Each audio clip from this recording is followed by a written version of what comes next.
So how can you get the same field of view as an Alexa 65 on any full frame camera? Well, here are the things you're going to need to do that.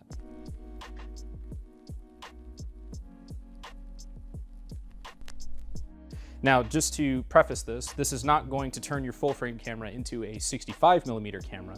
It's just going to achieve the same field of view as it would if you were using spherical lenses on an Alexa 65. I'm using the Kepon Pentax 6x7 to Sony E-mount, Pentax 6x7 lenses, and the SLR Magic 1.33x 50 adapter. Your resolution and detail will depend on the camera system that you're using. I myself am using the Sony a7S III, which is being outputted to the Atomos Ninja 5. So how do all these adapters get you that field of view?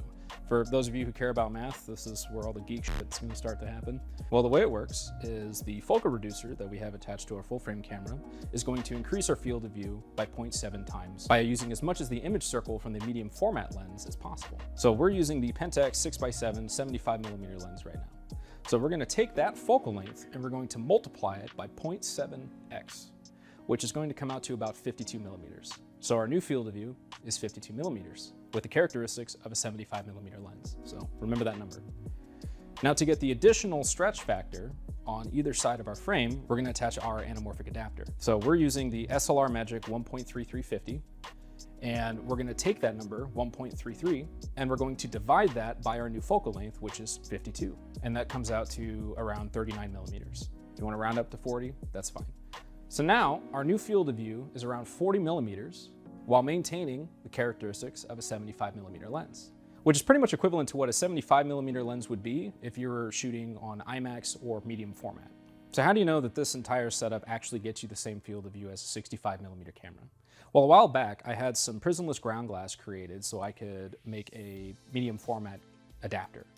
And the only caveat to that is that whenever you're using your camera setup with a macro lens to focus on the ground glass, to get the image from the medium format lens projected onto it, you have this telescopic thing coming out from in front of your camera. Even though your setup is cumbersome, you're also gonna see the texture of the ground glass. You're gonna see the dust, the specks, depending on how good the ground glass is.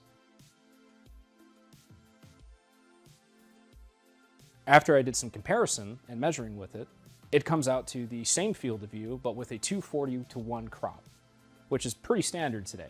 And the differences are actually pretty staggering. The ground glass adapter is going to be much softer. It's going to have a more filmic look to it. But this whole setup here is going to be much more compact, lighter, and you're also going to have a more detailed image, especially when it comes to wanting to take advantage of the color science of whatever camera setup that you're using. Now you could apply this to, a Red Monstro or an Arri LF or, any Sony full frame camera or Canon full frame camera for that matter, just depending on how much money you're wanting to spend.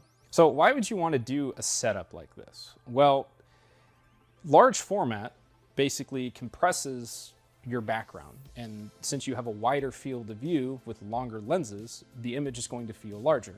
And that's why IMAX images look massive.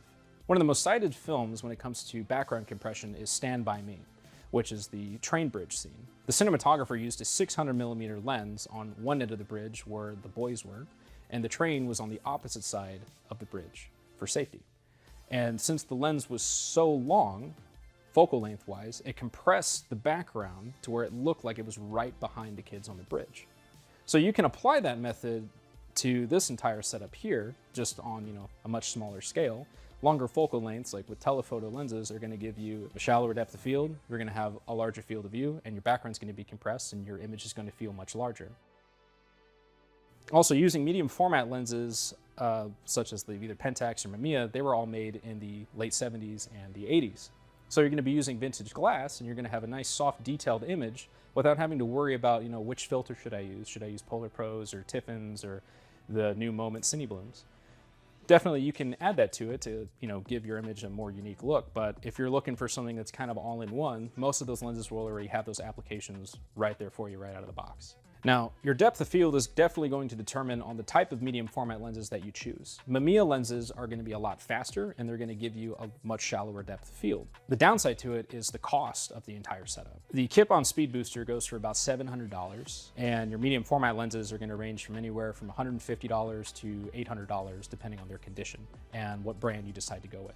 Mamiya right now is the cheapest option, but you're also going to be sacrificing sharpness for faster lenses.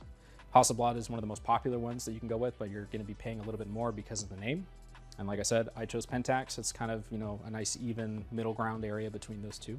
And the SLR Magic adapter right now goes for about $500 on B&H. And that's not even including, you know, the rig that you need to get. So like a Ninja 5, for example, is also $600. Your full frame setup can range anywhere from $1,200 to $3,000.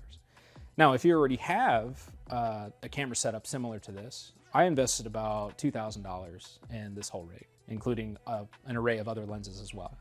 And that is the fraction of a cost of what it would be to rent an Arri LF or rent an Alexa 65 when you can just own something that will achieve the same field of view. Now, I'm not saying it's also going to get you, you know, the same color science. It's not going to be the same look as an Arri, but if you're wanting to achieve large format, this is definitely the way to go.